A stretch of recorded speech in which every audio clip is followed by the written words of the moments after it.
Hello, welcome. My name is Carlene Cadet Francois, and I help busy professionals open and operate successful assisted living facilities in Florida. Congratulations, you are licensed. Oh my God, it's so exciting. And you're wondering, oh my God, now that I am a licensed assisted living facility, how do I welcome my first client? I want you to have everything you need to welcome your first client. When it was time for me to welcome my first client, I was so nervous because I didn't really have that one-on-one system that, it was so many uncertainties and I wasn't sure what to do. But I focused because I did my homework, I did my research, I had done so much, and by now I was proud of how far I come. And so I figured I'm just going to do things the way that I read that it should happen and the way that I feel that it will be in a professional manner. And that's what I did. So after I schedule my tours, I present myself confidently, professionally, and I had already made a good impression on the residents' families and the residents. And so when it was time to move in that first resident, I put together a list of forms. And during the tour, I would educate the family members what I need should they decide that my place is a right fit for them and they are a right fit for us.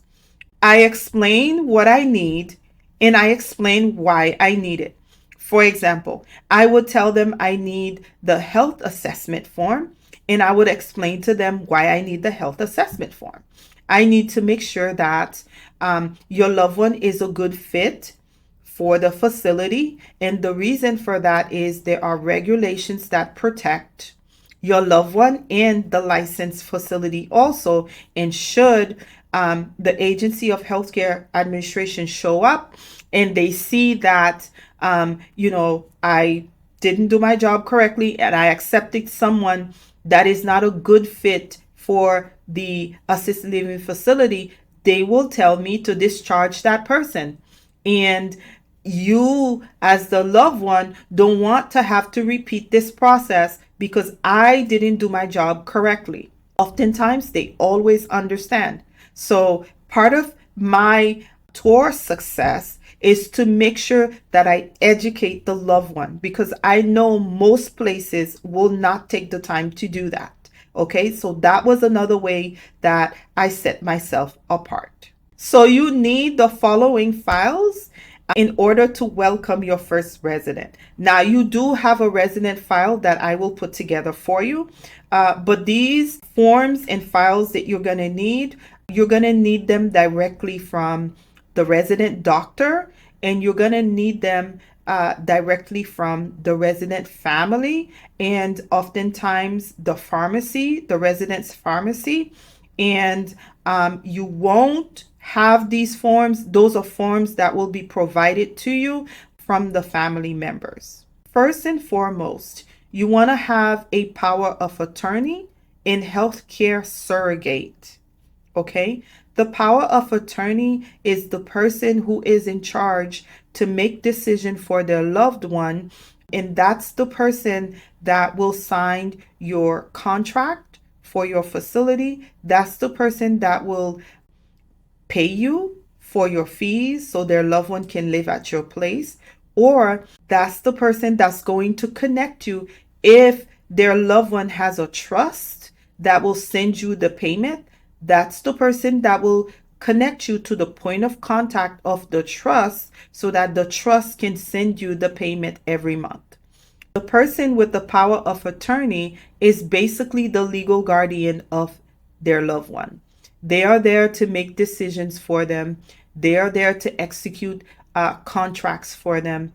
They are there to make sure that they are treated correctly. And when something goes wrong, they are the person that you will reach out to and make sure you maintain a good relationship with them. So first and foremost, you want to make sure the person that you are speaking with have a power of attorney. If they do not have it, do not accept that resident. Make sure they have the power of attorney before you accept the resident, because you will run into issues if you don't do things correctly. Make sure you do not skip this step. Make sure their loved one have a power of attorney and they have the legal authorities to make choices for their loved one that they are bringing to stay at your facility to live with you. The next form you want to have, and you pretty much have 30 days from the time the person move in to get that form completed, but I like to get all my things in order on moving date or before moving date, because by the time someone move into your facility, things happen. And I will give you a list of these forms that you need. So as people are touring your facility, you can print them out and you give them exactly what you will need. That is something that I've done, and it helps them to get ready when it comes to having all the documents in place before moving day. And it also show them that you are professional. That form is the 1823, the health assessment form. You have up to 30 days from the time the person move in to get it completed. But like I said, that is something I've never done. I've always make sure that I have all of my paperwork, all of my forms completed prior to the person moving in. So by the time they move in, all I have to do is put all the paperwork in the proper areas within their files, and I am good to go. I will put some examples on here of what this form should look like, but pretty much the doctor of your clients will complete that form. And if it's difficult to get to the doctor, your facility doctor can complete that form. So what you will do is you will call your facility doctor and tell your facility doctor to visit that client at their home, and so they can get that form ready for you before the client move in. Even though you can move the client in without that form completed on day one, but please, people forget about things. And if you don't have this form and you end up forgetting about it and you didn't get it done within that 30-day period, it's a mess with ACA. You're going to get citations. And so you want to make sure that you keep yourself protected and play safe so that you don't have to forget, because things do happen. You want to make sure you have their medications list. You want to make sure you find out all of their medical histories and find out if there's anything else that they like, things that they like, things that they do not like. And so you can begin to develop that trust that you're going to set with them. You want to have a signed contract signed prior to moving date. That signed contract is going to have your rules and regulations and the rules of regulations that you have to abide by. And you want to have your clients give you a deposit 3 days prior to moving in. The reason why is because, as you know, not everybody do the right thing. So whatever payment method that you accept, you want that payment method to clear before that client move inside of your facility.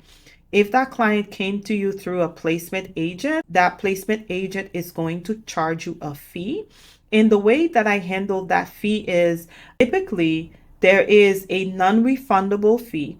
It could be 1 month rent and plus that first month's rent. Okay. So you have a non-refundable of equal to 1 month or whatever fee that you feel comfortable with. But typically, and I know for me, I would charge 1 month non-refundable and I would charge the first month rent. So now you're collecting 2 months in advance. And if this person came to you through a placement agent, you need to pay that placement agent a fee. And their fee is typically 1 month rent. So now you have 2 months that you collected in advance. And with that 2 months, you're able to pay the placement agent and have some money to run your operation. Do not mess this up, okay? Make sure that you charge that non-refundable fee. Do not go into the negative moving a client in where you only charge that first month, but now you have to pay a placement fee. How are you going to pay the placement fee? Don't do that. Make sure that You charge the fees so that you don't go into that month in a negative. You moved in a client, but you're taking that money that they pay you to pay the placement, and how are you going to take care of your facility? If you don't charge that first month rent, charge a fee. And if they can't pay that 2 months upfront, you can split it. You can have them pay it within 3 months. You can come up with a payment plan with them. But please do charge it. Do not move in a resident and go into the negative from day one, okay? You want to make sure you also find out allergies of the person, because allergies are very important. You do have a menu that a dietitian put together for you.